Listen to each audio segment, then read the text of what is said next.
you are a top producer and you have like guys Oh working yeah. under you, that's a totally different thing, man. So Than you got in right at the right time, actually. I got it at the right time. Absolutely. That's what's Uh, helped me sustain me through some crazy shit. yeah. But I got in during a crazy time, so it's just like like the Corona thing. I know it is tough. It's rough, but I've been through it before, so I'm just like, all right, well, let's keep rolling. Let's keep swinging for the fence. Yeah. So okay. So what are you actually selling? I mean, actually, tangibly, the buildings and apartment buildings. Yeah. But what I'm really selling is what do those apartment buildings get, which is Mm. income. But what does the income really get? Yeah.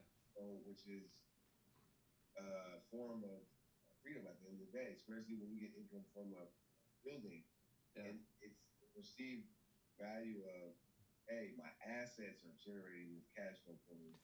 Yeah. So much like me going to work, but I've got that building generating the cash flow. This is what I'm willing to put my money into, uh, and I need a guy to help me out with that.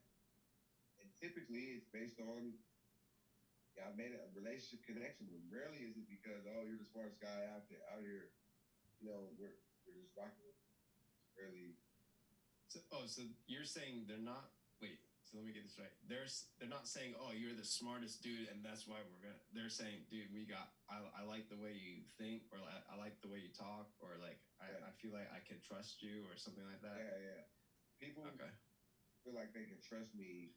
Yeah. I I meet can see somebody on the that. street, they're like, I just feel like trust. And I'm like, oh man, you don't even know me. You don't know who the hell I am. And I don't have a trusting spirit like that coming from Oakland. After people getting over on you, but I'm a positive guy. But a lot of people just that's what they get. And I think that's more so than I mean, I've had people tell me, oh, you know your stuff, but we're not workers. You know what I mean? And I think there's a Yeah. lot of guys that know their stuff. You know what I Yeah. mean? Mm. And are better situated than me. And I think what's got me before is that people say, hey, yeah, you got it together, you know what you're talking about, but I'm not going with you because you're a small independent guy. You're not the big house, what they call commercial real estate, big houses on big brands. That, and so that sometimes is an impediment. So But what I mean, so what's the I mean, to me I would imagine it's more your it's a more not custom experience, but what's the right word? It's like a kind of like a family homey type of thing working with you versus a bigger guy. So why are people yeah, going to the bigger people? Is it resource or is it like what is well, it?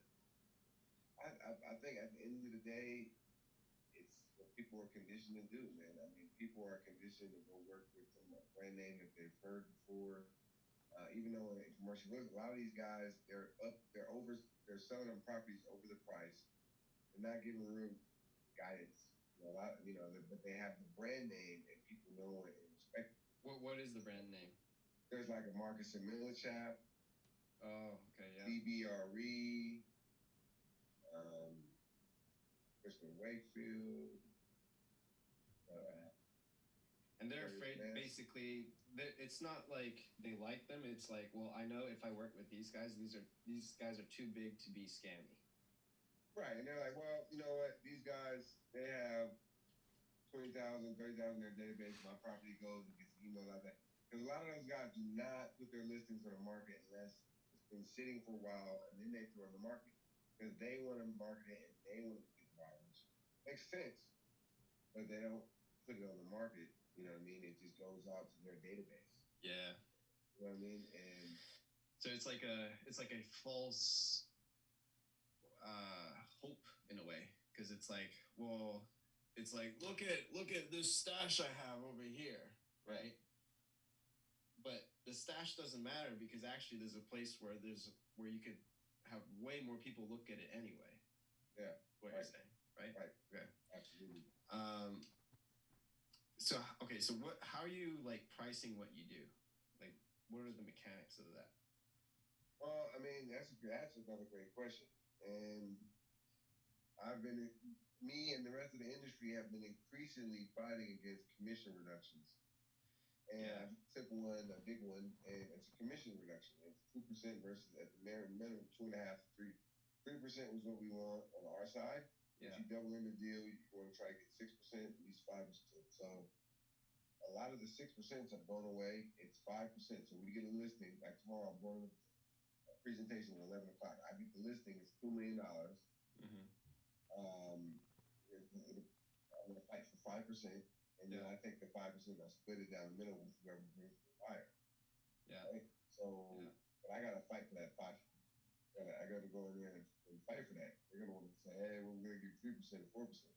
It used to be you walk in, it was understood 6% is what it was. Yeah. But that ain't that Yeah. ship is sailed.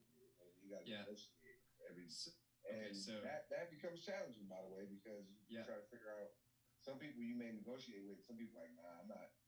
I don't get full commission. I don't even be bothered with it. You know. Yeah. That's another one. Okay, that makes sense.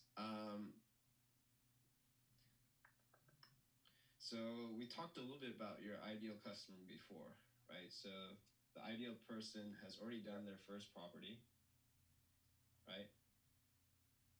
And they're looking to do something bigger. Yeah, and technically they're looking to exchange up. Exchange means sell that property, exchange, not process taxes, buy something else. That's like the ideal. So it's like, okay, so it's like they had enough money to get something to play around with to see how it all works, right? Or something like that. Am I making an assumption, or is that yeah? And then they're like, okay, I get it, and I want to go bigger, right? Okay. The example, just to put it in real terms. Client I'm with now.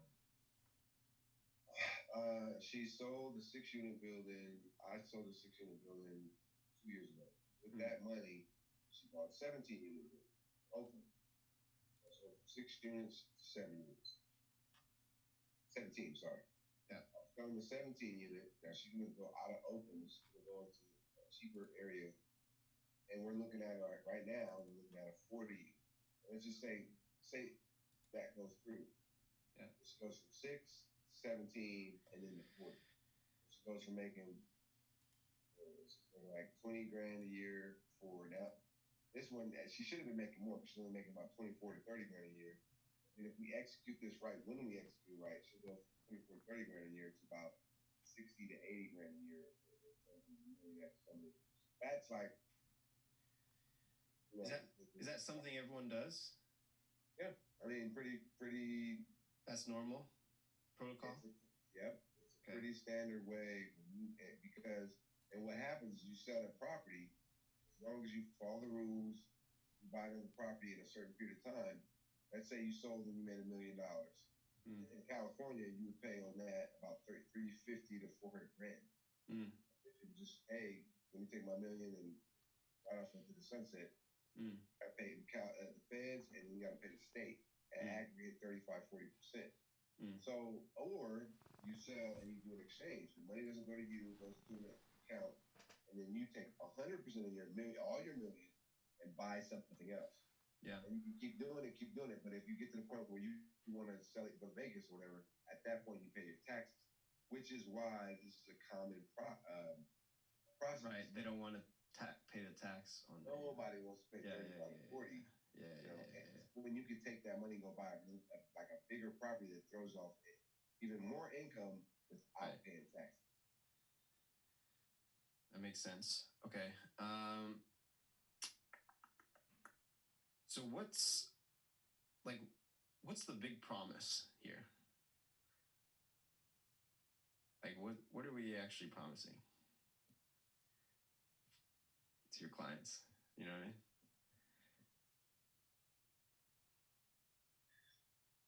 I don't know. You don't know? I don't know. Yeah. Second of all, as I'm thinking. Yeah. Well, one thing is, like I talk to all my clients and I'm going to give full effort and energy and we're going to do this thing with integrity. Yeah. But that's great. Yeah. What they really want is sell this building as soon as possible. Is most efficiently as possible. Mm-hmm. I mean, that's what they want. Is it okay? I'll ask some question. Maybe it can help. So is it like they're scared, or is it like I've tried to do it myself and I know it's a big headache, or it's like well, it's a complicated ass process. You know okay, and a lot of times now, when you're listing property, you need to pay yeah, your when you're buying, like you don't yeah, even pay me. The sellers pay me. So let's say you guys want to go buy a property, I find it to you. You guys don't pay me. The seller pays me out of their money. So it makes sense to go get somebody who knows what they're doing to be a part of the program.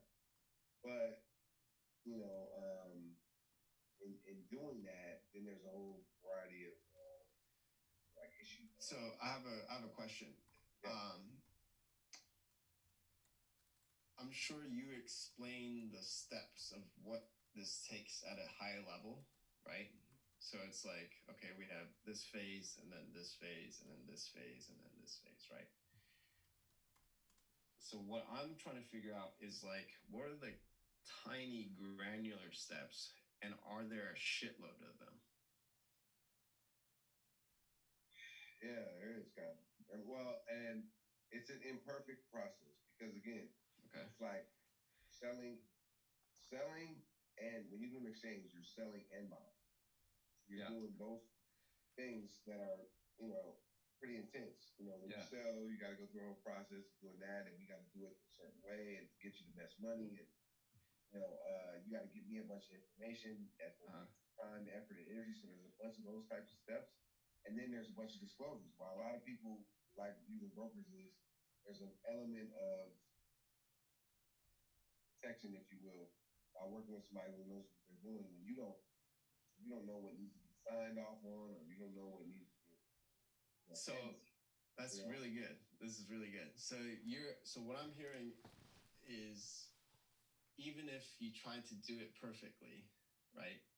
Like there's a very good chance you couldn't do it perfectly because there's always a new, like not a new way it could turn, but like it's like something could happen, and if you don't know, like, and I guess in the football terms, it's like if you don't know how to call that audible, right?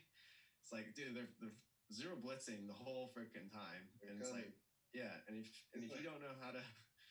I'm seeing ghosts. What was the quarterback? I'm seeing ghosts.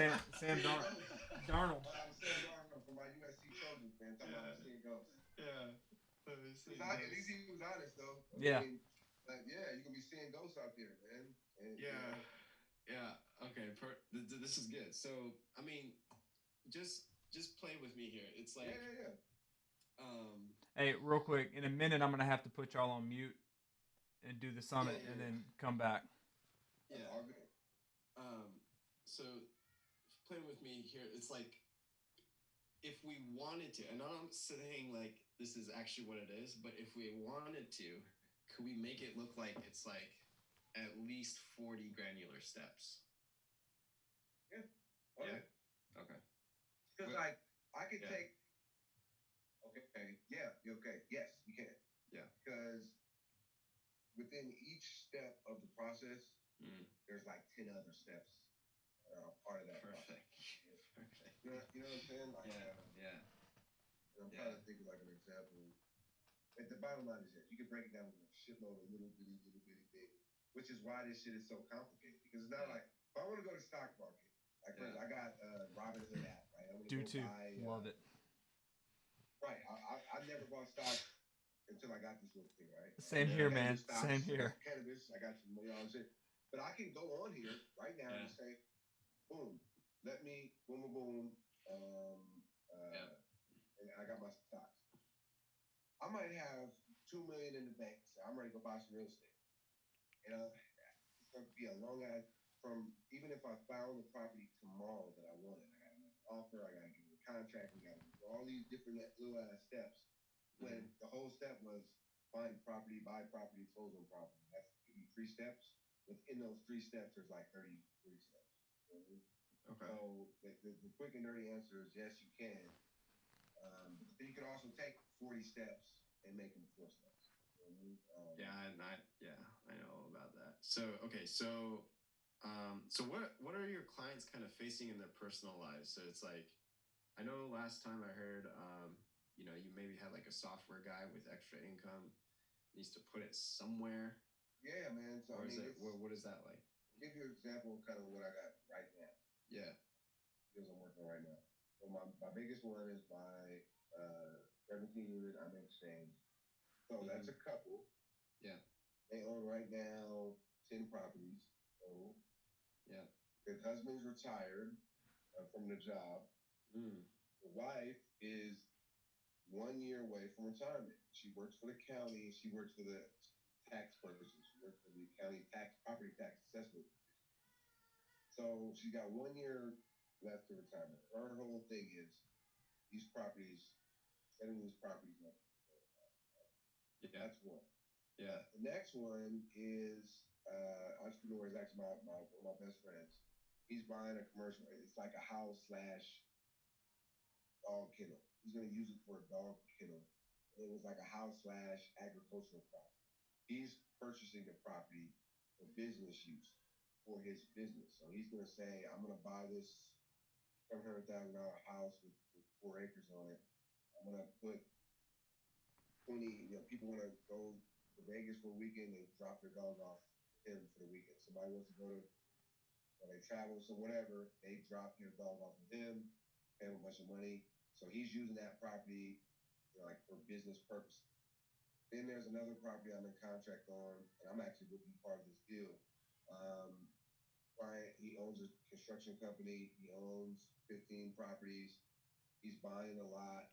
I sold him building next door, and now he's buying this lot because he wants to do better. You know what I mean? So then I got software guy. He's got 100 grand. Like, what do I do with the 100 grand? Yeah. So it ranges from experienced investors trying to set themselves up for retirement. Experienced investors want to develop property and want to just buy more property. Business owners who want to buy property for their business, and guys just got some cash trying to figure out real estate. Yeah. So it's almost, that's interesting. I mean, a lot of this looks like I have money and I need to put it somewhere. Right? It's like, I know it's not useful just by itself, right? Right. So, okay. Right. All right. And also, yeah, I got this property over here. Yeah. It's only making me X. I'm trying to go to Y. I moved this property, it's making me X. Give you an example. I sold the property last year. I'll be right back, fellas. All right, I gotta do this. Yeah.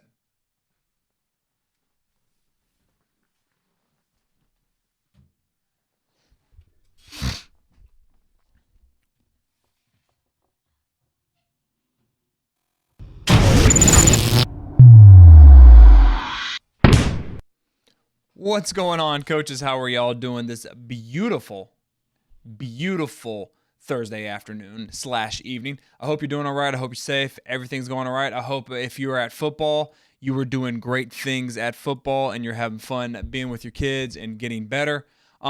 Today we have Coach Vint. Coach Vint is going to talk about what do you do when you now are the OC. Like, how do you plan? A lot of people talk about being a head coach and game planning and doing all that stuff, delegating, all of that stuff. No one talks about being an OC. What do you have to do? How do you structure your staff? How do you go about implementing your offense? What do you do for everything? And that is what we're going to do today because, again, this is the Build Your Program Summit. In order to build your program, you've got to know what to do if you're an offensive coordinator. So if you have any questions, put them in chat. And let's just get right to it, man, because this is one of my favorite presentations that he's going to go over today. So without further ado, let's get into it.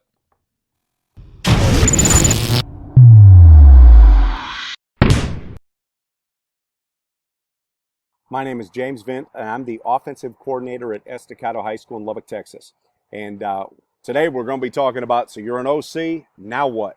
And we'll talk about building an offensive staff, workflow, and systems to maximize explosiveness.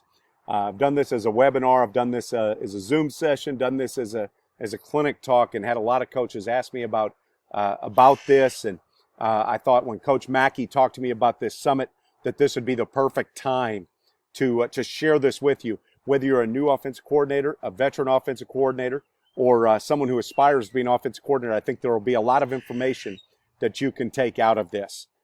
First thing I want to do is talk about the guys that I get to work with every day. Our executive athletic director at Lubbock ISD is Mike Meeks, and he's phenomenal. I worked with Mike when he's defensive coordinator, and he's absolutely a great guy. Jim Garfield and J.J. Johnson are our assistant athletic directors at Lubbock ISD. Tremendous men, tremendous coaches. Joe Cluley's the head coach I work for, and absolutely one of the best in the business. Loves kids unconditionally, lets his coaches coach, but he's highly organized, holds us accountable, knows when we need to be built up, knows when we might need to be humbled a little bit, and he's built the best staff culture I've ever been around. Cody Robinson's our defense coordinator. Cody is absolutely phenomenal. I think one of the keys to success as an offense coordinator is you got to have a great relationship with the defense coordinator, and Cody and I have a great relationship, and I think that's vital. Derek Shelton's our offensive line coach, absolutely one of the best coaches of any position I've ever been around. Jeremy Watson, best receiver coach I've been around at any level, hands down. Matt McHugh's our quarterback coach, and we're really lucky to have him back. He left us to take an OC job in 2019, and we got him back this year. Fanso Franklin's our running back coach, and does a great job with our running backs. And then our defensive guys, Jeff Lickey, Jose Morales, Courtney Mosley, and Ty Hooper, great guys. And like I said, we've got a great staff chemistry. So my background, my dad was a coach. So I grew up in field houses and courts and on the field and wearing a diaper to practice. And I remember being in a diaper, wearing a jersey, or at least pictures of it, when I was 2 and 3 years old and standing in the end zone, and it was a lot of fun. I ended up becoming a coach, graduated college in the mid-'90s, worked in the corporate world for a couple of years, and knew where my calling was, got into coaching, and I got hired for my first offense coordinator job before I was ready. David Diaz hired me at Columbus High School in the Bronx. We were not a good program, absolutely. In fact, the principal said, I don't know why you want to coach here, you can't win. We were able to build a really successful program, and it gave me an opportunity to go to the college levels in OC, and throughout my career, I've had an opportunity to be an OC and a DC and special teams coordinator, been at the high school and college levels, and like I said, my first offensive coordinator job was before I was ready, and I'm going to tell you guys I still haven't figured it out.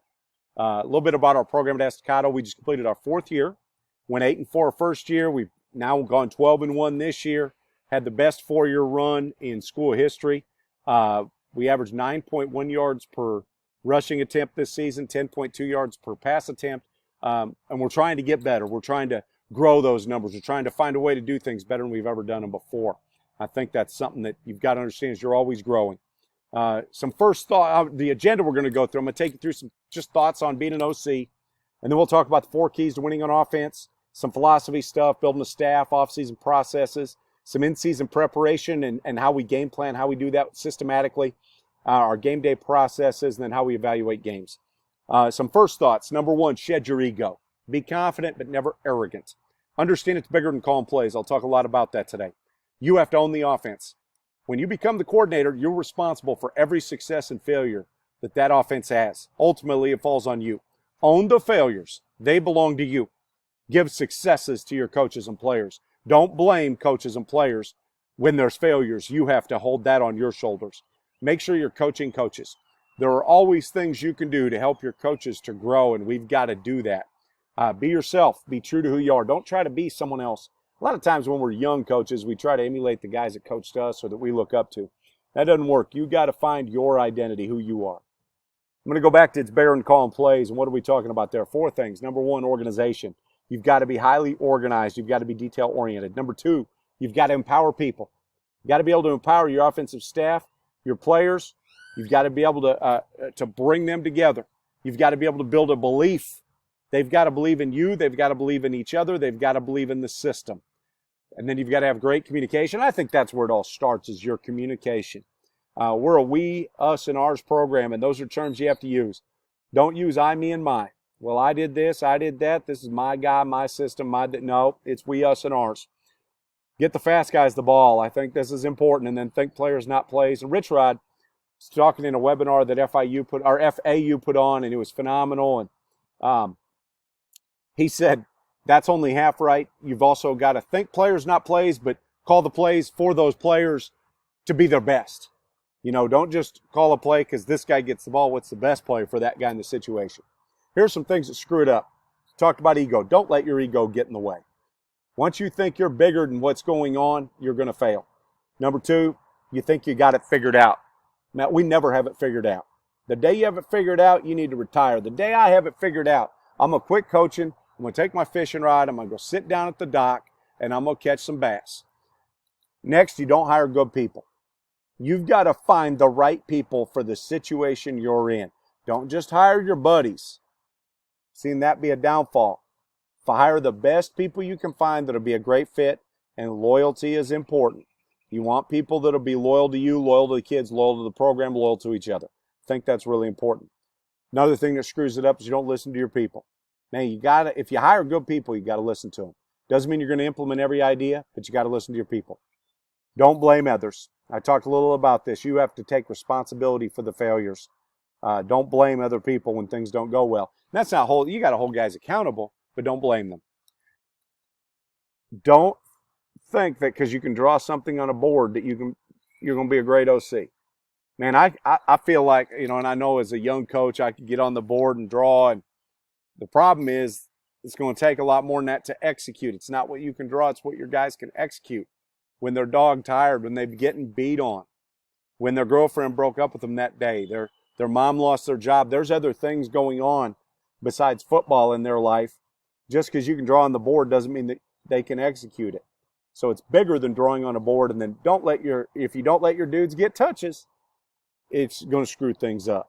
So here's the 4 keys, the 4 things we find to be successful on offense, to winning offense football. Red zone efficiency, we chart this. We want to be 90% in the red zone, 90% touchdowns. Turnovers, you got to protect the rock. All right. This year we were phenomenal. I don't remember I think we were under a turnover a game. I think we, 4 or 5 lost fumbles, and then we threw a few interceptions, and that was a big key to our success because there were some games when we played a really tough schedule, played some really good defenses, and not turning the ball over helped us be able to win those football games.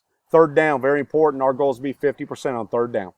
We've got to be able to extend drives. And finally, we want to limit negative plays. Man, find a way to get a yard. We teach our quarterbacks that if you drops back, the routes are taken, you don't have an escape route, hit the mascot. It's okay. We'll live to play another down. When we do these 4 things, we're going to win 100% of our games. All right, so let's talk philosophy. If you're going to be a successful coordinator, you've got to have a philosophy. What do you believe? What do you believe? What will your offense do? What is your identity? You've got to have an identity. Put all this into writing. And then finally, does your philosophy align with that of the head coach? Your philosophy must align with the head coach. If that doesn't happen, then you will be miserable. If the head coach wants you to run slot T and run the football 95% of the time and you're an air raid guy, quote air raid guy, or you're a run and shoot guy, or you're an RPO guy, whatever it is, you're going to be disappointed and he's going to be disappointed. And that's important. So your philosophy has to align with that of a head coach. And I tell you that to say, don't take just any OC job. All right, I interviewed for a job, got offered a job way back. All right, had a chance to go to a really good program. And the head coach said, let's talk a little bit about system. And I told him what we do. And he said, okay, well, I really want to, and man, we had about 2 hours, great interview. But he said, I really want a wing T guy. I run the wing T. I want to stay with what I know. Well, I was willing. I wanted to go to this program, championship program, but it was like, if I go to this program, I'm going to coach something that I'm going to have to go learn. I'm going to have to go buy books and start learning about it. And there's nothing wrong with that, but it wasn't going to fit. And if things didn't go well, I'm going to be falling back on things. And it's the same thing I tell young guys, don't coach. If you go to coach somewhere, you take a position coach job, and you're, I'll use the air raid deal. So you're an air raid guy, but they don't run air raid concepts. Are you willing to be all in with what they're doing? If not, you need to find another place. So make sure your philosophy aligns with the head coach. That's important. Here's an example. This is our philosophy. We're an attacking, physical, multiple offense, not multiple personnel, multiple offense based on 11 personnel. We can go 3 backs to empty without ever changing dudes. We're multiple tempo. We have the ability to go very fast, but we're going to play at multiple tempos. What does it take to win? Our goal, we want to be efficient and explosive. Efficient. Take care of the football, 100% or 90% touchdowns on the red zone, 50% on third down, limit negative plays. Explosive. Want to have 4 momentum plays a game, 8 explosives a game. We're going to take advantage of leverage, numbers, green grass, and then personnel matchups. So when you build your philosophy, you've got to say, what do we stand for? All right. And I left a little piece out of there, the identity. What's your identity? What's your identity play? Everybody plays us, knows our identity plays inside zone. You know, if you're going to play us, you know you're going to get a heavy dose of inside zone. 4 or 5 years ago, I was coaching a program where, you know, power was our identity play. So what is you've got to have something that you're going to fall back on. All right, so let's talk about building a staff. Number one, you got to know your budget and limitations. How much money do you have to pay each guy? And usually it's built into stipends in Texas and things like that. But there are some places where you're, you know, when I was coaching in New York, we were paying guys out of our booster club that were walk-on coaches. So, hey, we had this much for this coach, this much for this position coach. So you've got to know that. We're going to hire for character and relationships first.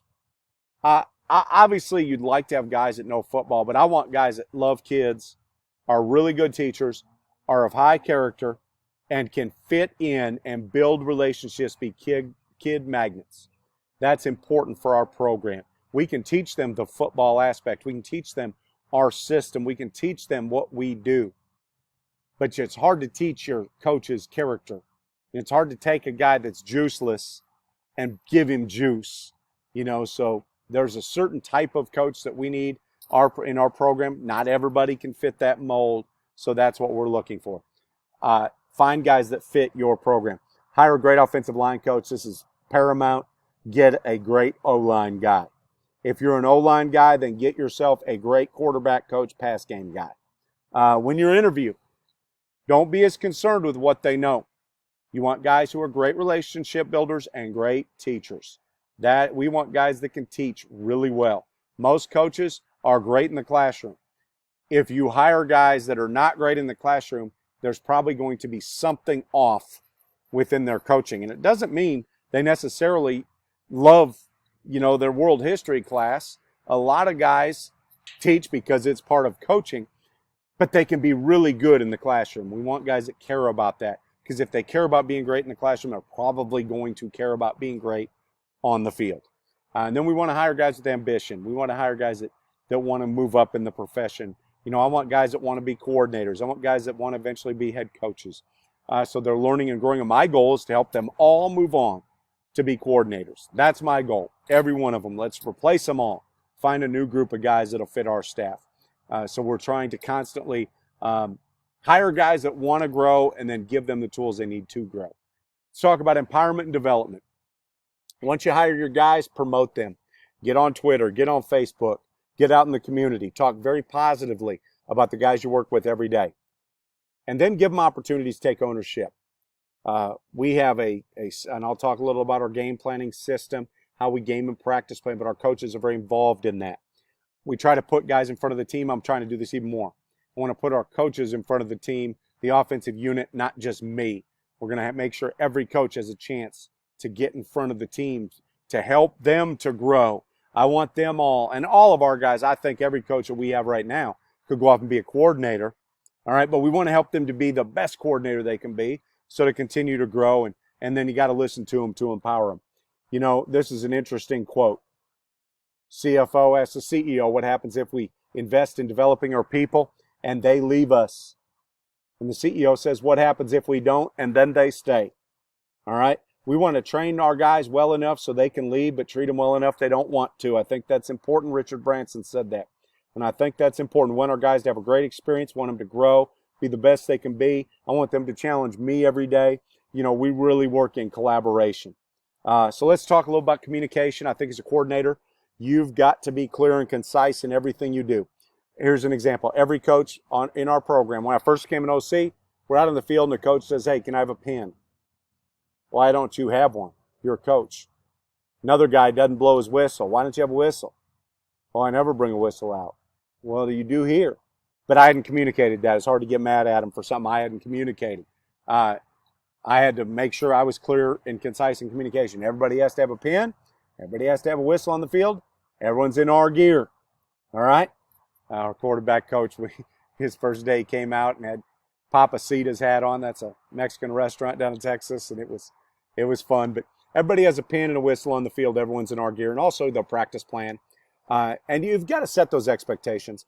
You want to give immediate feedback. You don't have to be a jerk. And this is something that, man, we all have to keep growing on this. And I tell my guys, don't catch feelings. I'm going to say things in the heat of the moment, in the emotion, and it's not going to come out the way I meant it to be. But I'm going to try to get better. But it's not personal. But give immediate feedback, and then don't take it personal when the head coach gives you feedback. And the head coach is always, I want Coach Cluley challenging me. You know, Marcus Shavers, I wanted Coach Shavers challenging me. You know, Kent Jackson, when I wanted to be challenged by Kent. And I like when they do that. You know, our athletic directors, Coach Meeks and Jim Garfield and JJ, you know, I want them, when they see something, I want them to give immediate feedback. I don't want it to be held for a week. I want to know right now. And I want to, as a coordinator, I want to give that immediate feedback. As soon as I see it, and sometimes it's not the right time, I see something in a drill, hey, I'm going to write it down. The head coach came up to me in the middle of practice, hey, saw this in this coach's drill. Yeah, I wrote it down, then I addressed it after practice. All right, but we need to have that feedback. We're going to hold people accountable. You've got, if a drill isn't really good, you've got to be willing to have, too many people don't want to have uncomfortable conversations. You've got to be willing to have some, hey, you know, what was the purpose of the drill? Did you know you had a lot of guys saying, is there a way we can do this drill better? Is there a way that you can get more guys involved? Is there a way this can more emulate what we're doing on the field? Hey, you know, you spend 8 minutes doing this. It has nothing to do with what we do. What can we do to fill that time? Do you have the, you know, take me through your drills. What can I do to help you? But hold people accountable. If someone fails at a duty, all right, first thing, ask yourself if you were clear with the expectation. If someone has a duty and they didn't get it done the way you wanted it, were you clear? Were you concise? And then, can they be trained or retrained, or do they need to be replaced? You know, this is beyond football. I know there's probably some guys here that coach that are in states where you may have run a business on the side. I mean, this is business 101 right here. Be clear and concise, set clear expectations, hold people accountable, and then ask yourself, can we train them to do it? Do we need to give them a different duty? Do we need to replace them? All right? And then again, like I said earlier, you got to have a great relationship with the defense coordinator. So let's talk off-season process. All right, so our off-season is a time that we're going to prepare for the upcoming season. And it begins the day there isn't going to be a break. All right? There's no break. I think it's important that you begin your evaluation of the season while it's fresh on your mind. Every game, little tidbit here, every game, I take out my pen and my paper, or if the bus lights are off, I'll type it on my phone. And I will type up my initial impressions, unfiltered. The thoughts in my head. And also during the game, I might write that stupid play call on 3rd and 5. Why did we call that? You know, and I'll write that down because I'm going to question myself because I don't want to do it again. I don't want to make that same mistake. So there's no break. You know, everybody says, I'm going to go home and sleep. I'm not going to watch film. Bull crap. I probably watched our last game this year. And unless you win championship, you lost your last game. We lost in the regional semifinal. And I beat myself up over it. I think it hurt. It's still in my brain. I got a bad taste. I don't think I've ever had a good taste at the end of a year that didn't end in a championship. But what I did was I watched that film before I went to sleep 2 or 3 times, and I'd filled up about 6 pages on a legal pad. All right? And then got up the next day and was a dad. Did the dad stuff. But then started preparation right away. And I think that's important. We have 3 phases we go through: evaluation, research and development, and then preparation. Our preparation really kind of divided into 2 parts. Phase 1 is our evaluation. We're going to evaluate the previous season. So we're going to go back through and we're going to evaluate our every aspect of practice, games, play calling, communication within the game, our routines, what we did pre-practice, what we did post-practice, how we game planned on the weekends. What did we do on Saturday? How did we go over each game? Do we need to change something there? How are we going to go through each concept? We're going to watch plays, watch clips of each concept. What do we need to do better? What did we do really well that we need to keep doing? Is there things we need to get rid of? What do we need to research? I'll talk more about that in a little bit. Then we're going to evaluate personnel. All right, we're going to evaluate the guys that we have coming back. We're going to list those top guys. We're going to build a depth chart right away. If we had to play tomorrow without the seniors, this is our depth chart. And then we start talking guys up. Hey, this guy's this. What could he be? We never say, well, this guy's only this. Can't say that. So we're going to evaluate personnel. We're going to build guys up. Where do we project guys? Where could they go? All right, and then we're going to evaluate coaches. I'm going to evaluate the offensive staff. And it's an ongoing evaluation. But what did they do well? What do we need to do better? And then I'm going to ask them to evaluate me. I give them a sheet, a Google Doc, and they type on that. They fill that out, and they send it back to me. And it's got some hard questions for them to evaluate me. And it's not personal. I tell them, be honest. And there's a lot of great things on there where they say, Coach, you need to do this better to help us be better. When we evaluate the previous season, we're going to talk about cut-up lists. We're going to go over concepts, situations, formations, explosives, sacks, lost yards. You got to watch the bad plays. Spend more time on the bad plays than the good plays. As a coordinator, you need to go through every one of those and take notes. We're going to try to watch as many cut-ups as a staff as we can. It's hard to do because guys are coaching second sports, but I may send a playlist and then take 5 minutes. I may run up in a coach's room when he's not teaching and, hey, watch with the running back coach, and we're going to watch 5-10 minutes of inside zone. We're going to do that over a couple of day period. Might get lunch together and watch we're going to watch our running backs in pass pro. We're watching for the good, the bad, and the ugly. We're going to discuss what we did well, what needs to be improved, and no ego.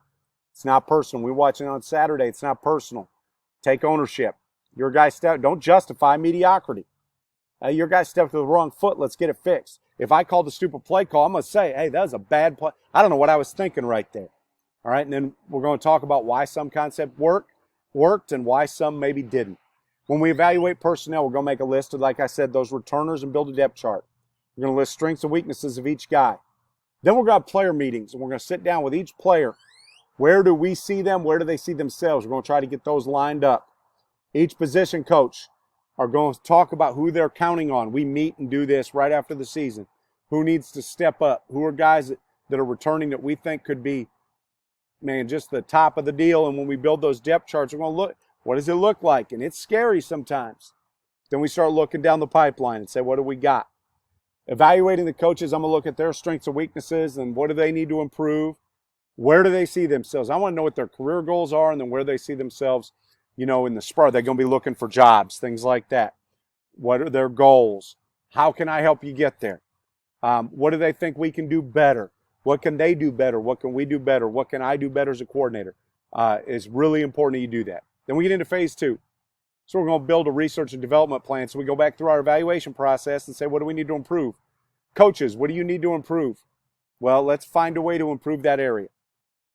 What do we need to improve concept-wise? By position, maybe in situations. A couple years ago, we struggled in the red zone. Big area of research and development was red zone offense. Went out and did a lot of research. Improved from 76% to 92% touchdowns in the red zone. That was a big deal. We say, do we need to add new concepts? Well, let's research this year GT and Duo. Spend a lot of time looking at them. How do we improve our game planning? We spend a lot of time talking about our Saturday and Sunday process. How can we make that better? How do we improve our practice planning? What do we need to do with our practice plan? What do we need to do with the flow? Do we need to change how we script? What do we need to do with game day operations? Let's go out and research how some people communicate plays. Let's research how some people can run their pregame meetings, things like that. And then we put the plan in writing. We assigned each coach an area for our research and development plan. They're going to research, record, and report. Research that area, record what they find, report back to the staff. Who are the experts in those areas that we want to research? We had a list of some schools we wanted to look at for some different things. High schools, small colleges. Were we able to see guys at clinics? Was there a clinic we needed to go to? Did we want to go visit a school? Is there anyone, if we go to a clinic, that maybe a coach isn't speaking, but their staff will be there and we can spend time with them? We're going to set a deadline. It must be done. We want to report back. Clinic season usually ends second week of March. So by the first week of April, We want to have our results put into our Google Drive. We want to have our results tangible. We give a deadline. We're going to have these ready the first week of April. All right. Phase 3 is a 2-part deal. Part A, spring ball. So spring prep for the season. Now, we're a 4A school in Texas. We can't put pads on and have a full spring. When I was at a 5A and at a 6A, we had 18 practices in a 30-day period. We had a spring game. Here we don't, it's inter-squad, but we had a spring game. Here we can't do that. We can't put pads on.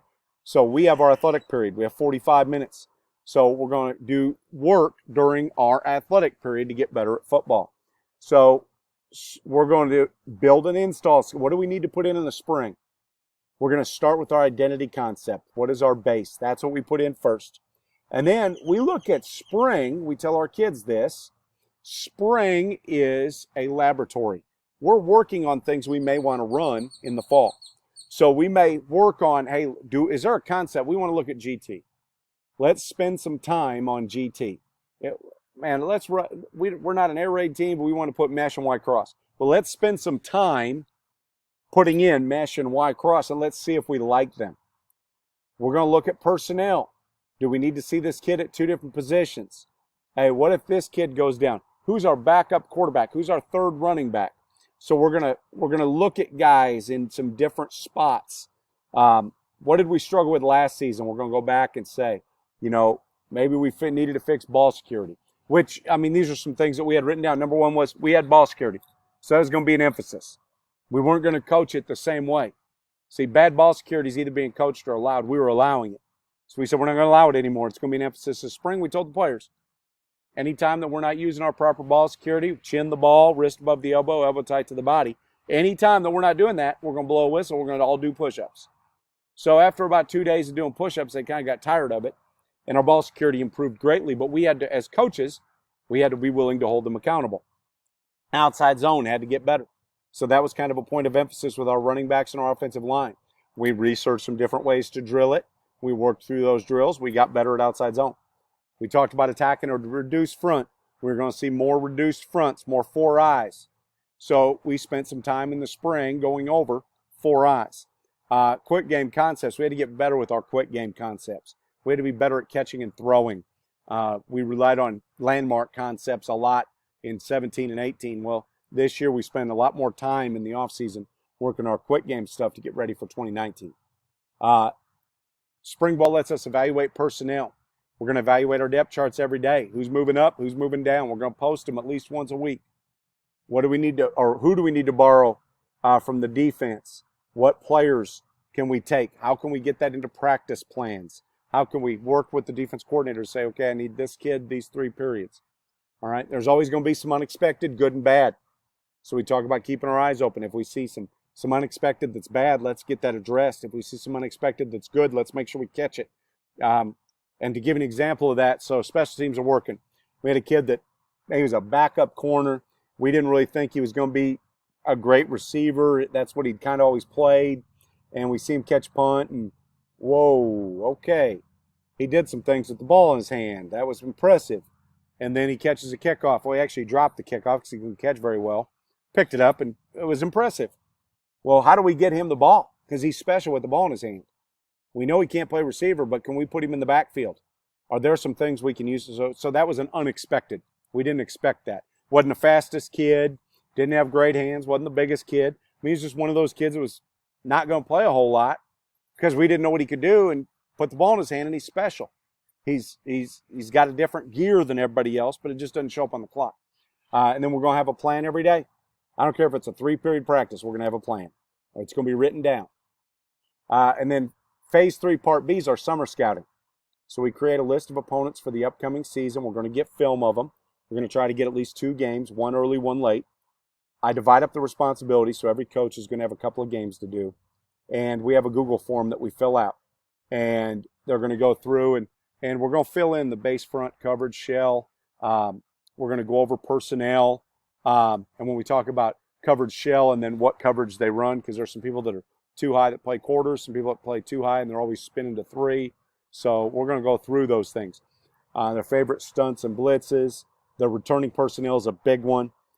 Best guy at each level, some strengths and weaknesses. Then we're going to leave some notes on huddle. Where can we attack? And we always take some screenshots. That's important because it helps us as we go into the week when now we have limited time, where maybe we've seen things in the summer that we wouldn't have caught during the season with some things. Maybe when they play a certain coverage, they leave a certain area of the field uncovered. Let's talk in season, some things that we're going to have to prepare. As a coordinator, you got to build a play menu. You've got to have a menu of everything you can run. This menu might get really big. Doesn't mean you're going to run it all every week. But what do you have the ability to put in? Then you need an install schedule. This helps you to limit your menu. So what are we going to install day one? What are we going to install day two? Formations, motions, concepts. You got to install situations. You've got to do situational preparation. We've got to start building our fall camp practice plans. We do this in the summer. What are our scrimmage rotations going to be? This is important because, when we go to scrimmage, 12 with the ones, 10 with the twos, 12 with the ones. Well, do we want to see some of the twos with the ones? Do we need to see some JV guys or maybe a freshman kid with the twos?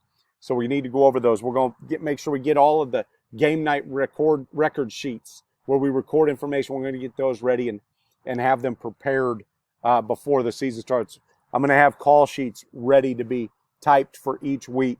And then we're going to have our scouting forms prepared. What information are we going to put down as we scout our opponents? Here's some things to think about with game planning. First, everybody has a role. All right? And I get it. You get into a situation where you sit there and you don't know what you're supposed to do. No. Coordinator, give everybody a job. You have to have a plan written down for your workflow and provided to everybody. How will you enter data in huddle? Who is going to do your personnel reports on your opponent?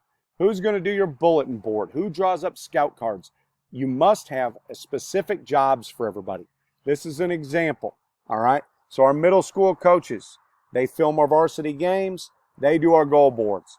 Freshman coaches entering data. They're going to enter all the basic data in huddle. Coach Smith enters our data for our offense immediately following the game. He has to have that done by 7 a.m. So if we get it uploaded, we have a hot spot, he'll start entering the data on the bus on the way home. Otherwise, he'll get back to his house. Usually the film is uploaded within an hour of us being back to the field house, and he's getting that data entered, or he sets his alarm. Takes him 15 minutes because he's got a call sheet in front of him. But he's going to go through and get all that data. Our depth charts. Each coach is going to adjust his position group on Google Docs. We're going to do that immediately following the game or on that Saturday morning. Our trainer will come in and give us a brief injury report, and that's important. Extra point, a special team. We're responsible for one special team, and that's extra point, and our offensive line coach leads that. So our scouting input, how do we enter our scouting data on the opponents that we're going to play? We get 2 games on Wednesday. So if we're playing a team, not this Friday, but next Friday, we're going to get 2 games, all right, about 10 days before. We want the data for those games entered before Friday night. So we got two and a half days to get that done. We have data entry roles. So this is what our data entry was from last season. This is the information that each coach had to enter. All right, so our goal was to have this done by 1 o'clock Saturday. So we're going to get those games that are 10 days out done, and then Saturday morning we're going to get a film, most recent film of the team that we're playing the following Friday. So by 1 o'clock Saturday, we want to have that entered. Our game planning area. So this is each coach had an area that they were responsible for doing our game plan. They would be the ones that would say, okay, for example, I'm going to do 1st and 10 in red zone. All right. Red zone is minus 20 or plus 20 to plus 10. Coach Shelton would do 2nd and short, 3rd and short, and he's going to do goal line. He's entering that data on the play sheet, the call sheet. He's doing scripts for those situations. All right. Every one of us is going to work on our the best 5 calls we got that week. Our get athletes the ball play, a couple plays for each athlete to get touches, and then our first 10 play script. So each coach has an area, and it's a lot of fun because when I might be the one saying the play call on Friday night, but shoot, if it's a 2nd and short play call, and I call that thing that Coach Shelton put on that sheet, and we score, or we get a big play out. Hey, Coach Shelton, that's a great call. Coach Watson, 3rd and long, 3rd and medium. And I may say it's third. Hey, Watson, 3rd and 12. What do you like here? And he's going to give me what he likes. And I want each coach has a little they have a call sheet. Every coach has a copy of the call sheet. They got a little ready sheet. A couple things that they like based on their situations, just extra thoughts. And hey, Coach, what do you like? Coach Franklin, what do you like here? And he gives me a play call and we run it. Hey, let's see what happens. Be prepared for when the OC gives you, and then I'm going to give credit. Each coach has to have that area. So I've talked a little about this. We also do formation research. So Rip and Liz, our Twins Pro stuff. Coach Shelton is the expert in those. Raider and Empty was Coach Garza. Our trip stuff was Coach Watson. Our split back stuff was Coach Franklin. I did all of our 12 personnel looks. Of course, we ran them from 11 personnel. So each coach would focus on those formations and we draw those onto a board that we have in the office with how a defense lines up to every formation we can run. What this does is it empowers your coaches and gives them a vested interest in the plan. If a coach, now you got to give them what they can handle. If a coach can't handle the amount of information that you're putting on his plate, then you need to adjust that. Maybe you have a guy that can handle a little bit more. We talk about practice plans. You got to have a detailed plan. We script everything. We're going to script all of our calls. We're going to make sure we practice what we're going to run in the game. I went back through. That's an area we got to get a lot better at. We practiced a lot of things that we didn't call in a game. I've got to do a better job as a coordinator of making sure that we don't let and it's my fault because the staff did a great job of building a menu and then I would add stuff to it. You got to make sure you script some special situations. Give you an example. We do a pat and go period. Sometimes we're running pat and go with hitches. We'll come out. Let's say we're doing pat and go. Settle a noose Monday. Tuesday we're doing pat and go with hitches. So on Tuesday when we go out and we're running pat and go with hitches, we'll set the chains out.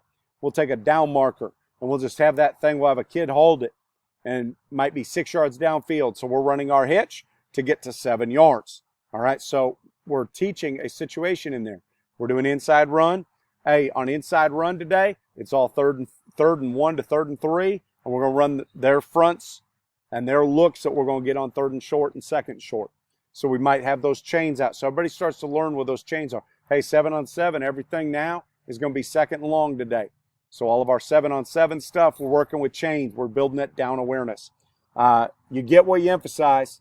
So if something's not going well, you need to learn how to emphasize it, make it go better. And if you allow mediocrity in practice, that's what you'll get.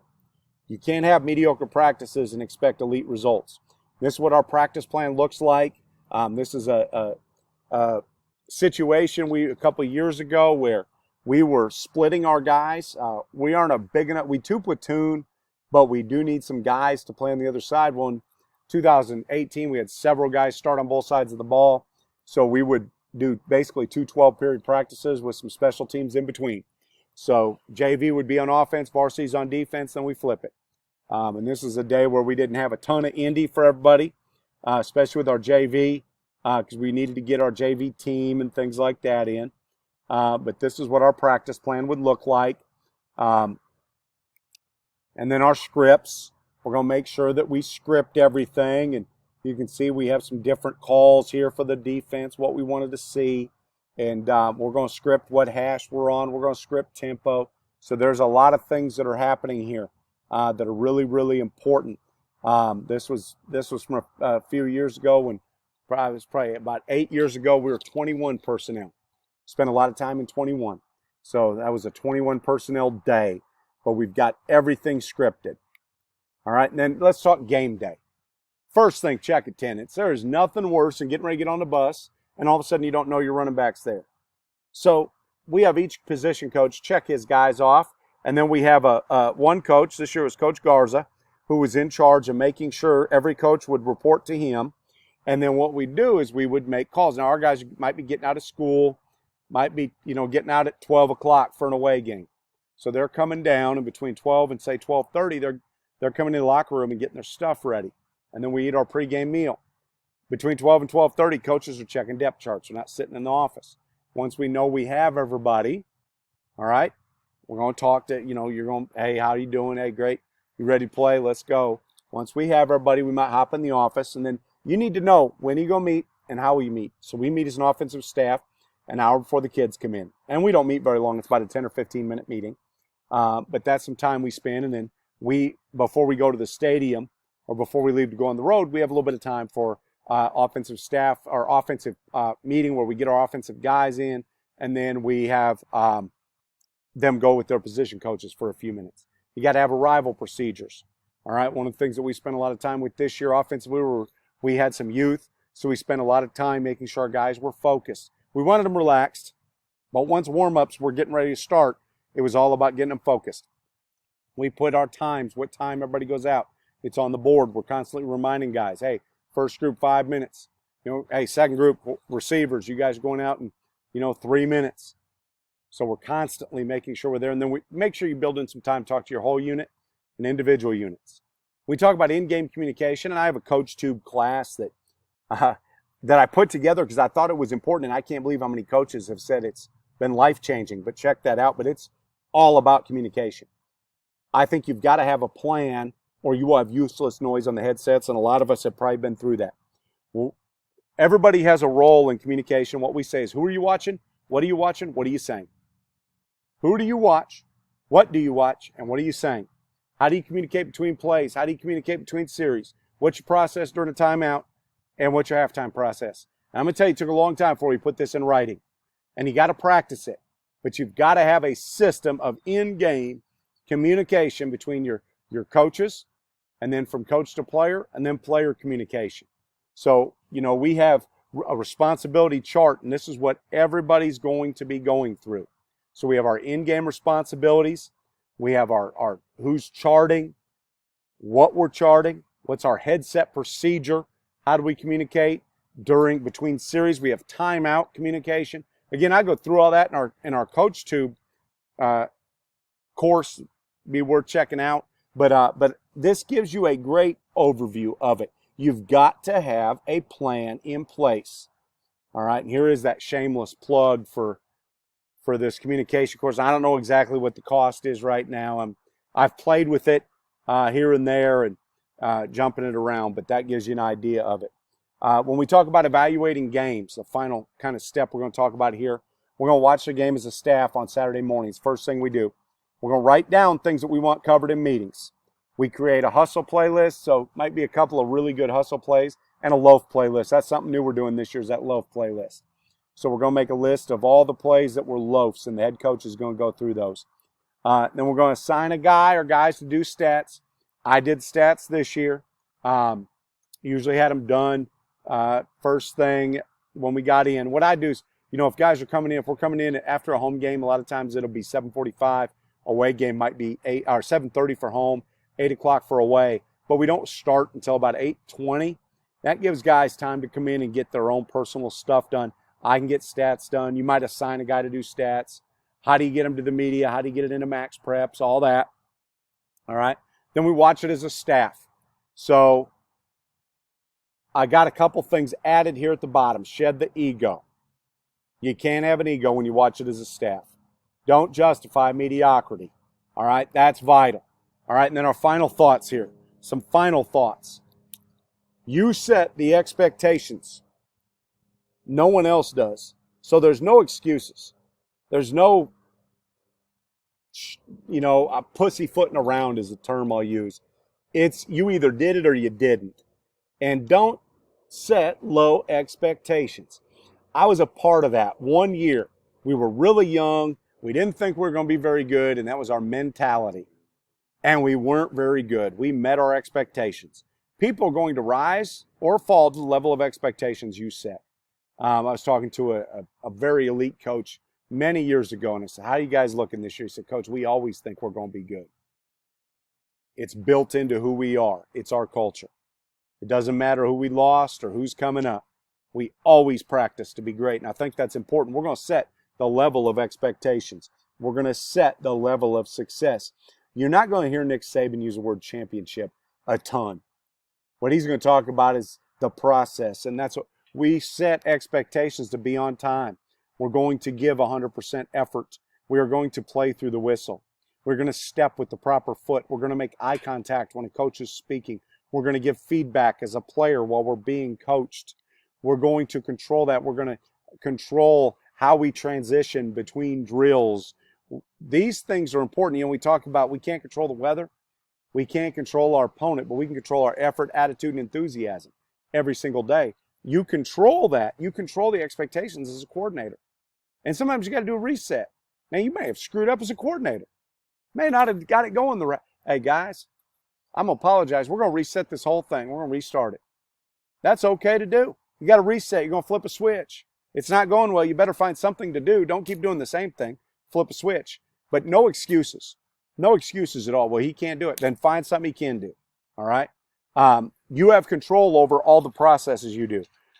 A lot of the stuff that we're doing is built off of frustrations from not doing something well. So we lose a game because we couldn't get our field goal team on. So we better build something in to do that when we don't have a timeout. 2-minute drill became an emphasis because we struggled when we had to throw the football, getting a play in fast. Just getting a call and getting in a formation. So we had to come up with a system to do that and to practice it. You know, when we started running RPOs, we got frustrated because our quarterbacks would miss reads. So we changed the process of how we taught it so our quarterbacks could be more comfortable and consistent. You own, as a coordinator, the successes and failures of the offense. You own it. It's you. You're the film, the numbers. That's your body of work. You know, I remember Coach Cluley calling me in 2018.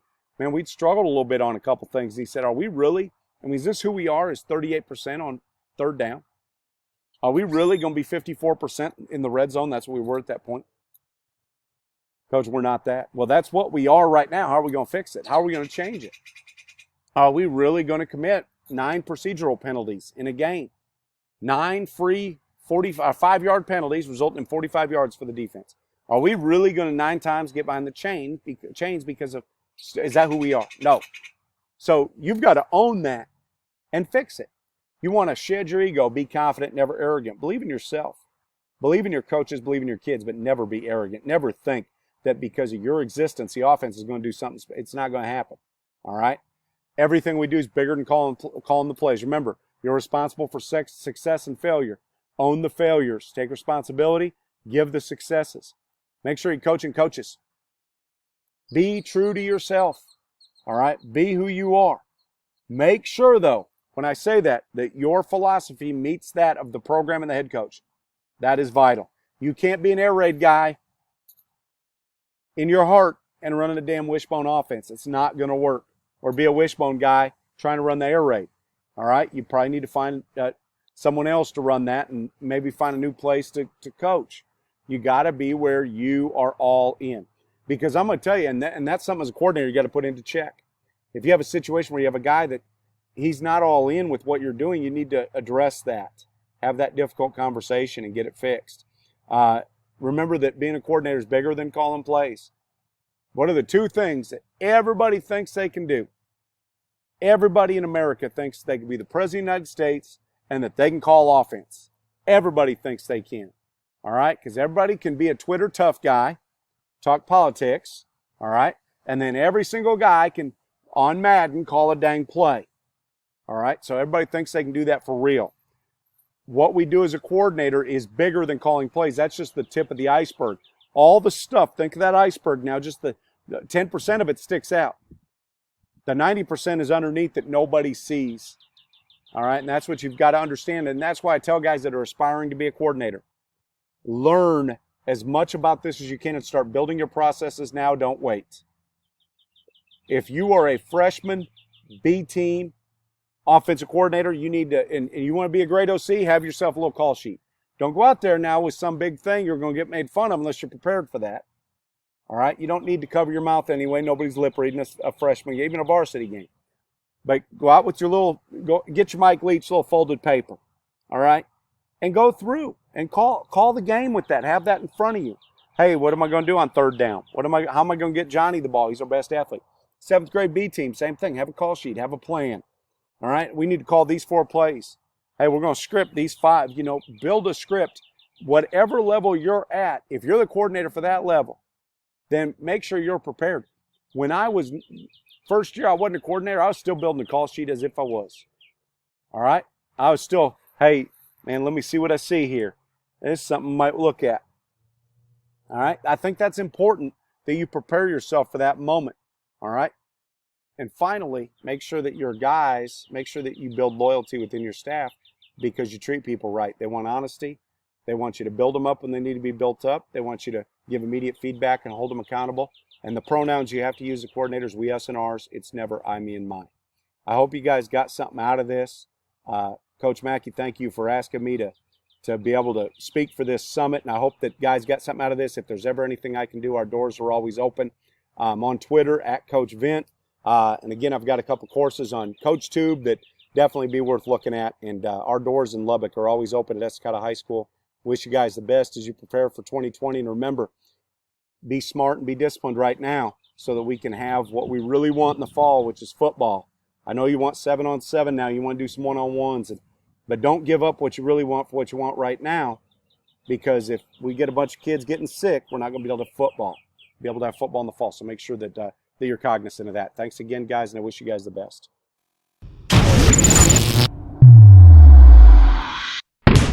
Coach, thank you so much. That was freaking awesome. And guys, I can't stress this enough. If you haven't picked up anything Coach Vint has ever done, you need to. Right now, he's got something on CoachTube for it. He's talking about communication. It's talking about RPOs and tempo. Those things right there, the RPOs and the tempo, worth it hands down. I mean, I can't say enough good things.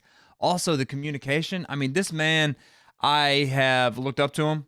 Full disclosure, really good guy. He's got some great stuff. You need to get it, man. You will grow as a coach when you do. Also, here in chat is his Twitter. There it is. If you need anything, just reach out to him. He will do it. Coach, again, thank you so much for this. And all you coaches, stay tuned. We got another one tomorrow, 8 o'clock. And until next time, let's continue to master the spread, score points, and have fun. I hope y'all have a great night, and please be safe.